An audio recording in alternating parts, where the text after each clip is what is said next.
Okay. If not, I would switch to Natasa Milojevic.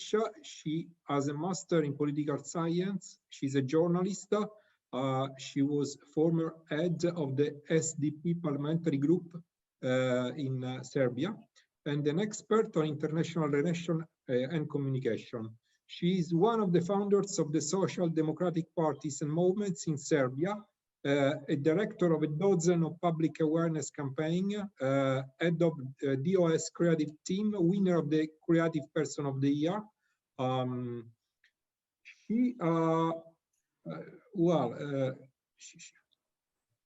She's a founder and a member of the strategic support team, which is a think tank organization that cares about strategic development of human environment, and founder and member of Serbia, an organization dealing with renewable energy resources, intelligent energies. She has participated in the work of numerous world, European and regional forums and conferences, and she was often either in the role of moderator or lecturer. So please, Natasha.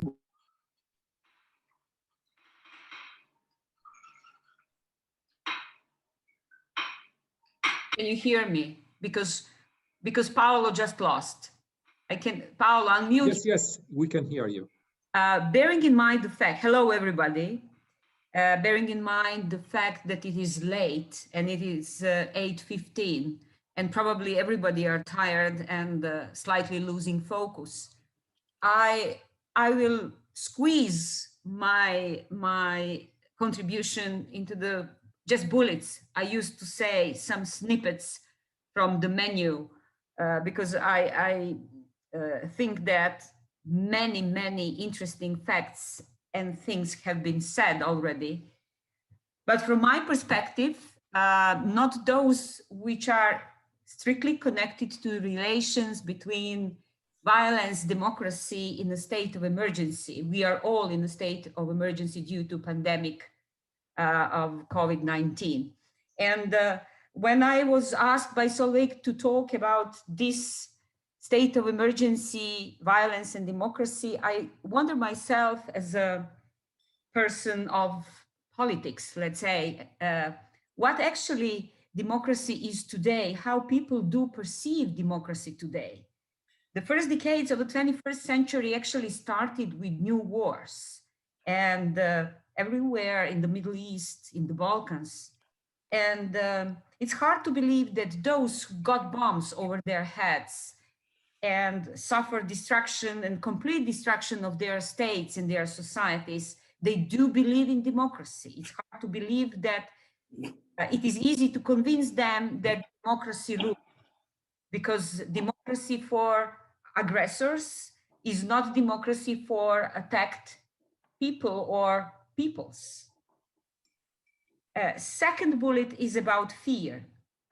Dozens of public surveys in Europe, and not only in Europe, show that the general feeling of people, of humans, is fear. It's a dominant feeling. Fear of illness, fear of not being able to get proper health treatment, not being able to pay for health treatment, fear that there will not be doctors and medical staff who is going to take care of them, fear of drugs, fear of not having drugs, proper drugs for curing. Of course, fear of pandemic, and that pandemic will last forever. So fear is not talking about your initiative. Fear is not a generator of social progress. Furthermore, fear is the killer of any social resistance. Your noble initiative, ours, whatever, to struggle for society without violence could sound naive.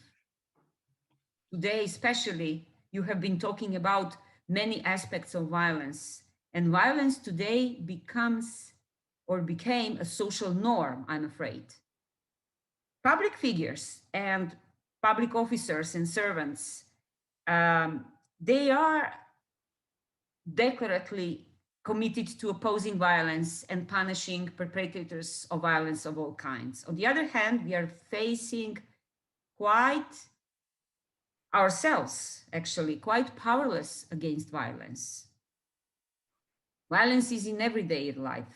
We can meet that from media, in media, at school, in the family, state violence against citizens, verbal violence of politicians against their constituencies and voters, street violence, media, again, violent movies, violent art.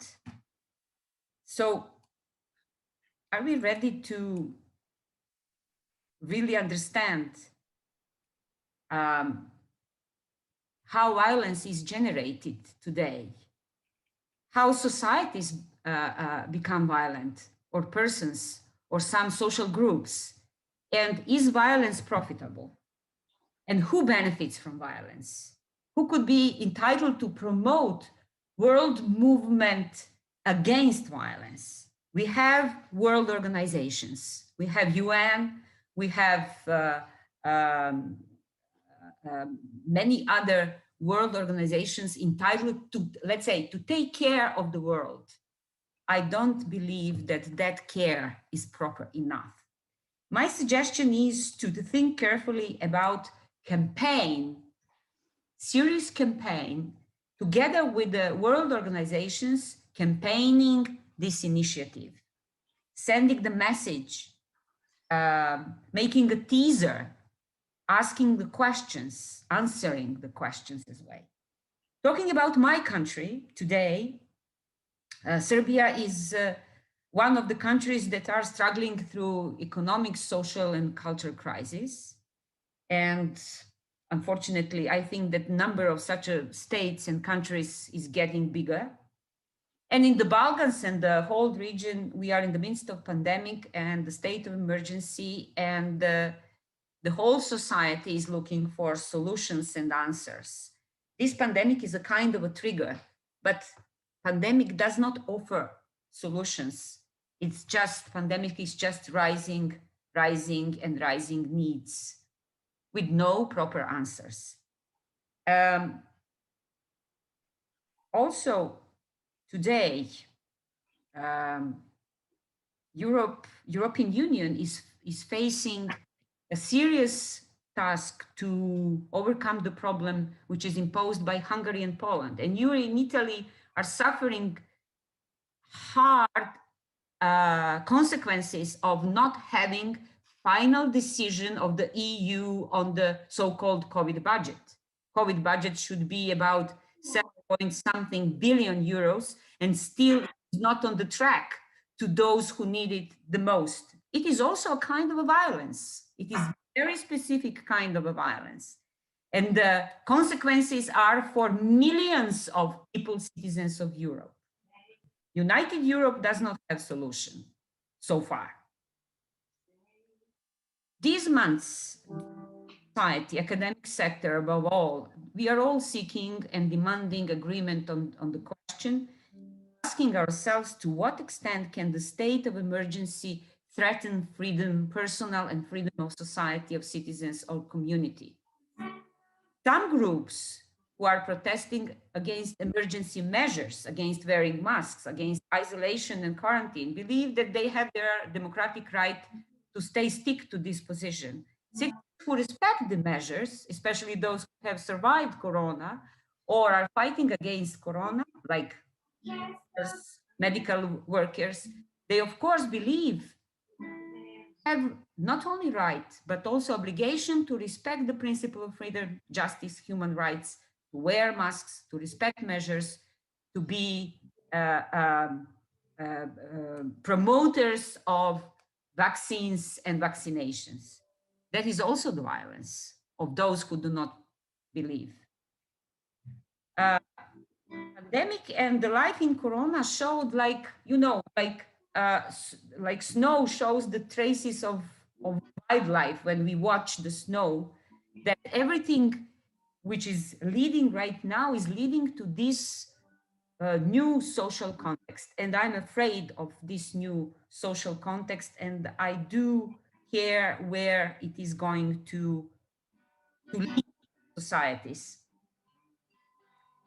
I will just mention it's very interesting. It is over internet. I don't know who the author is. A kind of a statement which says, in this age of Corona, it's like a deep ocean in which we all are. The only thing is that some, few in number, sail in luxury yachts, and the others who are barely have a paddle. So democracy is for all of us to sail, metaphorically speaking, to reach the mainland, not only to have a paddle.